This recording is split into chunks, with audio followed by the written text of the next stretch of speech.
మంత్రాలయం, పుట్టపర్తి, కడప దర్గా ఇవన్నీ పెద్ద ఆస్తులు, మనకు పవిత్రమైన ఆస్తులు. ఎవరైనా ఆంధ్రప్రదేశ్లో మాట్లాడితే కడప దర్గాకు రావాలనే ఆలోచన ఉంటుంది. హిందువులైతే నేరుగా వెంకటేశ్వర స్వామి దర్శనం చేసుకోవాలని ఉంటుంది.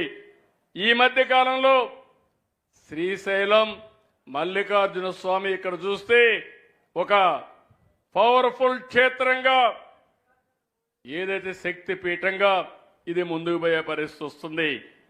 అదే సమయంలో మీరు గుర్తుపెట్టుకోండి, ఈ రాయలసీమలో ఆధునిక దేవాలయాలు, ఆ దేవాలయాలు మీరు చూస్తే రిజర్వాయర్లన్నీ మీరు చూసినప్పుడు శ్రీశైలం ఇక్కడే ఉంది, పక్కనే జీడిపల్లి ఉంది, బిఆర్ ఉంది, మిడ్ పెన్నార్ ఉంది, చాగల్లు, సిబిఆర్.